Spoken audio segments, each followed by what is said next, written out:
Interaction of radiation with matter में दूसरा effect है फोटो इलेक्ट्रिक इफेक्ट। दूसरा इफेक्ट क्या है? Photo electric effect.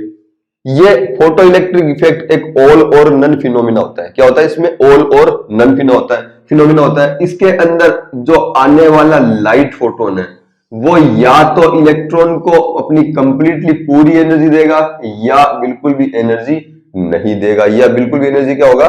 नहीं देगा। इसमें क्या होता है? जो इंसिडेंट फोटोन है, जो इंसिडेंट क्या फोटोन है, आपतित फोटोन है, ये आपतित फोटोन जब जो किसी एटम के बाउंड इलेक्ट्रॉन या बद्ध इलेक्ट्रॉन से इंटरेक्शन करता है, और वो भी मेनली कौन से? के और एल सेल के, या तो के सेल के या एल सेल के, तो उस कंडीशन में क्या करता है? फोटोन अपनी पूरी एनर्जी इस इलेक्ट्रॉन को दे देता है, और इस इलेक्ट्रॉन को देता है। तो इस इलेक्ट्रॉन इस जो फोटोन की, मान लो फोटोन की एनर्जी h है, तो इसमें से कुछ एनर्जी इलेक्ट्रॉन को बाहर निकालने के लिए आवश्यक बंधन ऊर्जा के रूप में दे दी जाती है। इलेक्ट्रॉन होगा इस नाभिक से किस एनर्जी से बंधा हुआ है? बाइंडिंग एनर्जी से। किससे बंधा हुआ है? Binding energy. तो इस बाइंडिंग एनर्जी को ओवरकम करने के लिए, इसको पार करने के लिए हमें इसको क्या करते हैं? कुछ एनर्जी दे दी जाती है। मान लो वो बाइंडिंग एनर्जी है Eb, तो कुछ एनर्जी, तो आपटिक फोटोन होगा, इसकी कुछ एनर्जी किस काम में उपयोग आएगा? बाइंडिंग एनर्जी को निकालने के लिए। और बाकी बची हुई एनर्जी इस फोटोन को काइनेटिक एनर्जी के रूप में दे देती है। काइनेटिक एनर्जी यानी गतिज ऊर्जा।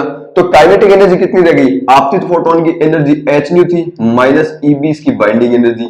ये आपतित फोटोन की क्या होगी? Kinetic energy. इस फोटोन का कंप्लीटली एब्जॉर्प्शन हो जाता है, और ये जो इलेक्ट्रॉन है, ये इलेक्ट्रॉन किस रूप में निकल जाता है? एक फोटो इलेक्ट्रॉन के रूप में निकल जाता है। इसमें निकल जाता है फोटो इलेक्ट्रॉन के रूप में बाहर निकल जाता है। ये इलेक्ट्रॉन एक फोटो इलेक्ट्रॉन के रूप में बाहर निकल जाता है। तो फोटो इलेक्ट्रिक इफेक्ट में क्या होता है? जो इंसिडेंट फोटोन होगा, वो इंसिडेंट फोटोन किसी एटम के K और L सेल के इलेक्ट्रॉन को क्या करेगा? बाहर कर देगा। इसमें क्या होता है? इसकी कुछ एनर्जी बाइंडिंग एनर्जी के रूप में काम है। इसको बाइंडिंग एनर्जी को ओवरकम करने के लिए इलेक्ट्रॉन को दे दी जाती है, ताकि इलेक्ट्रॉन इस नाभिक के अट्रैक्शन फोर्स से रिलीज हो सके। बाकी एनर्जी इस इलेक्ट्रॉन को काइनेटिक एनर्जी के रूप में दे दी जाती है।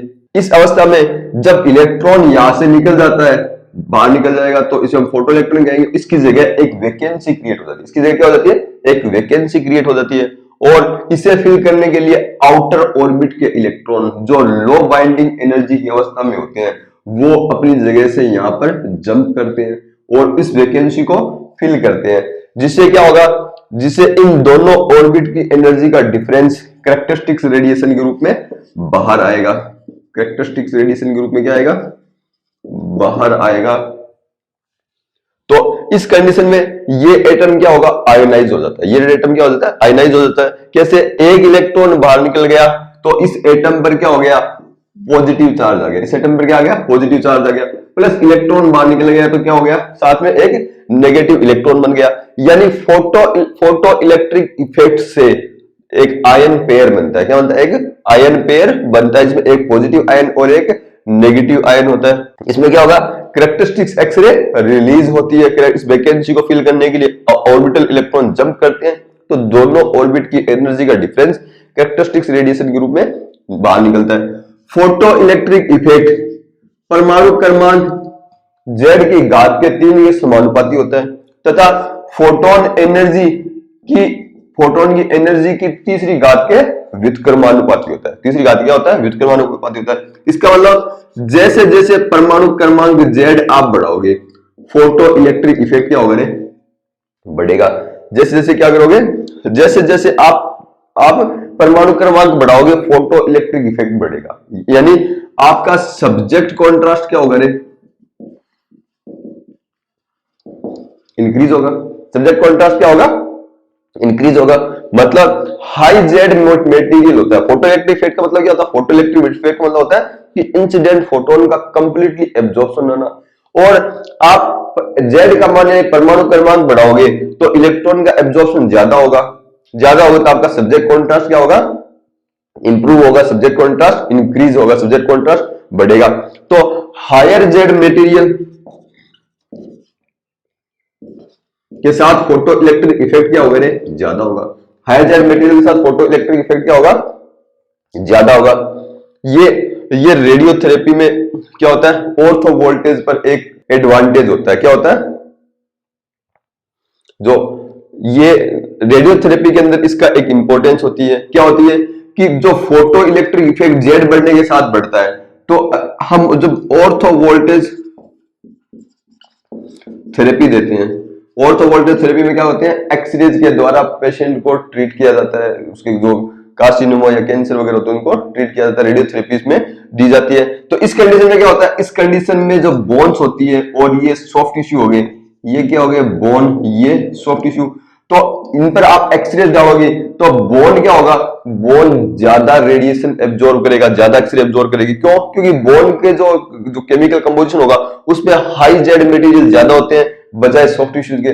सॉफ्ट टिश्यूज में क्या होता है, हाइड्रोजन, कार्बन, नाइट्रोजन, ऑक्सीजन, लो एटॉमिक नंबर के जो सबस्टांस होंगे या एलिमेंट्स होंगे, जबकि बोन के अंदर हाई जेड मटेरियल, फॉस्फोरस हो गया, जो या सल्फर हो गया वगैरह, ये चीजें, कैल्शियम हो गया, है ना, ये चीजें ज्यादा होती है।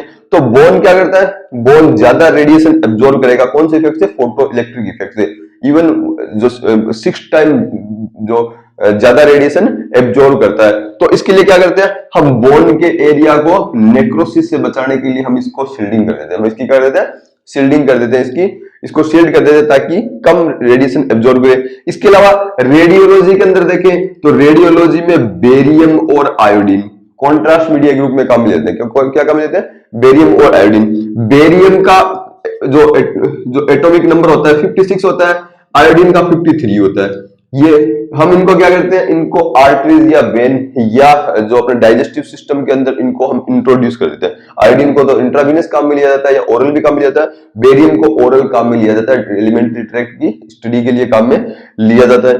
तो ये क्या करते हैं, ये बॉडी कैविटी के अंदर या आर्टरी या वेन्स के अंदर इनको इंट्रोड्यूस करते हैं, तो वहां पर ये हाई जेड मटेरियल की तरह से बिहेव करते हैं और ज्यादा एक्सरे का एब्जॉर्प्शन करते हैं, जिससे फोटो इलेक्ट्रिक इफेक्ट बढ़ जाता है। जिससे क्या होता है, फोटो इलेक्ट्रिक इफेक्ट बढ़ जाता है।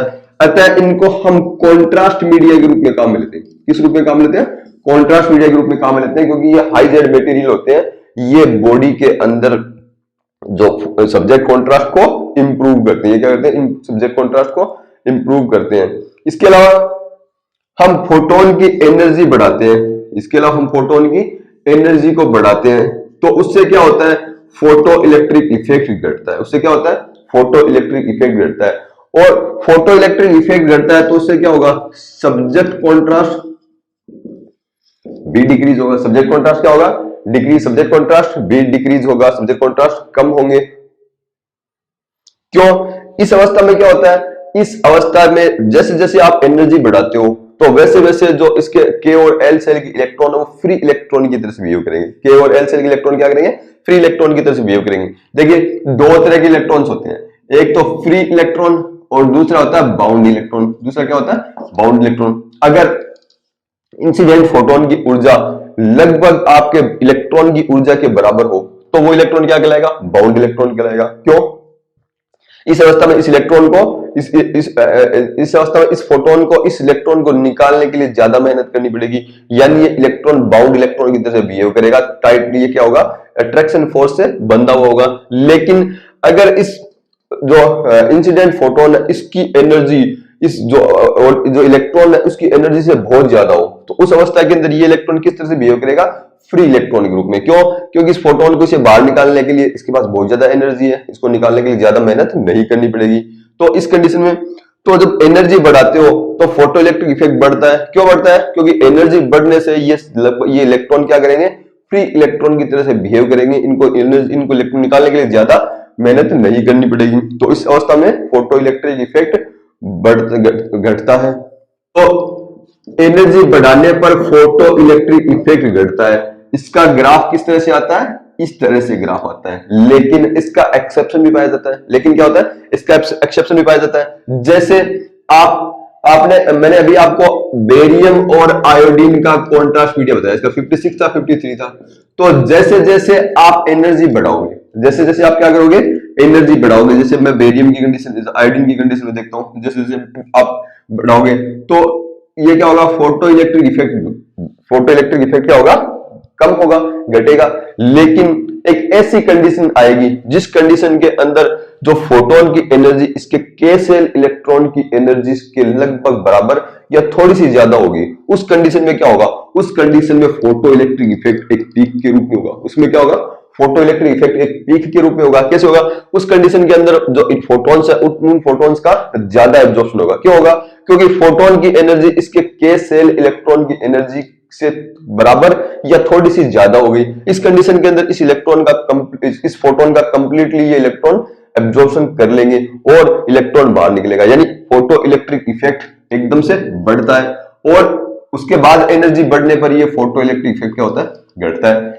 ऐसा ही सेम बेरियम की कंडीशन में है। ऐसा ही सेम क्या है, बेरियम की कंडीशन है जिसमें क्या होता है, जैसे जैसे आप एनर्जी बढ़ाओगे फोटो इलेक्ट्रिक इफेक्ट घटेगा, लेकिन जैसे ही इसका के सेल इलेक्ट्रॉन की एनर्जी के बराबर फोटोन की एनर्जी होगी, उसका तुरंत एब्जॉर्प्शन होगा, यानी एक पीक के रूप में ये फोटो इलेक्ट्रिक इफेक्ट बढ़ेगा और उसके बाद एनर्जी बढ़ाने पर ये कम होगा। तो ये फोटो इलेक्ट्रिक इफेक्ट है, ये एनर्जी है। तो फोटो इलेक्ट्रिक इफेक्ट एनर्जी बढ़ाने के साथ साथ घटता है, लेकिन इसके एक्सेप्शन या अपवाद भी पाए जाते हैं। ये क्या होते हैं, मतलब हाइड्रोजन एटम की कंडीशन में जब फोटोन की एनर्जी जो एटम के सेल इलेक्ट्रॉन की एनर्जी के बराबर पहुंच जाए, उस समय अचानक से क्या होता है, फोटो इलेक्ट्रिक इफेक्ट बढ़ जाता है, जिसे हम क्या कहते हैं, जिसे हम के एज एब्जॉर्प्शन कहते हैं। जिसे हम क्या कहते हैं, के एज एब्जॉर्प्शन कहते हैं। इस कंडीशन में क्या होता है, फोटो इलेक्ट्रिक इफेक्ट अचानक से बढ़ जाता है। जैसे मैं देखूं आयोडीन और बेरियम, इनका एटॉमिक नंबर 53, 56। आयोडीन का K edge absorption 33.2 kilo electron volt होता है। कितना होता है, 33.2 किलो इलेक्ट्रॉन वोल्ट। तो जैसे ही 33.2 किलो इलेक्ट्रॉन वोल्ट या थोड़ा सा ज्यादा होगा, उसमें अचानक से फोटो इलेक्ट्रिक इफेक्ट बढ़ जाता है। इसके अलावा बेरियम का 37.4 किलो इलेक्ट्रॉन वोल्ट होता है। बेरियम का कितना होता है, 37.4 किलो इलेक्ट्रॉन वोल्ट होता है। अब जो सॉफ्ट टिश्यू होते हैं बॉडी के अंदर, सॉफ्ट टिश्यू है वो हाइड्रोजन, कार्बन, नाइट्रोजन और ऑक्सीजन से बना होता है। इनमें किसी का भी के एज एब्जॉर्प्शन वो 1 किलो इलेक्ट्रॉन वोल्ट से ज्यादा नहीं होता। इनका जो के एज एब्जॉर्प्शन है वो 1 किलो इलेक्ट्रॉन वोल्ट से कम होता है, यानी फोटो इलेक्ट्रिक इफेक्ट से इनमें एनर्जी का एब्जॉर्प्शन बहुत ही कम होता है, बहुत ही क्या होता है, कम होता है। तो इसके जैसे हम आर्टरी या वेसल्स या जो एलिमेंट्री ट्रैक्ट है उसके अंदर हम जो गैस्ट्रोइंटेस्टिनल ट्रैक्ट है उसके अंदर जैसे ही हम कॉन्ट्रास्ट मीडिया फील करेंगे तो वो क्या होगा, ज्यादा रेडिएशन एब्जॉर्ब करेंगे और टिश्यू में कॉन्ट्रास्ट उत्पन्न हो जाएगा। और डायग्नोस्टिक एनर्जी रेंज के अंदर भी लो एनर्जी रेडिएशन होता है, वो इनके अंदर कॉन्ट्रास्ट उत्पन्न करने में सक्षम होता है। तो ये फोटो इलेक्ट्रिक इफेक्ट भी कंप्लीट है।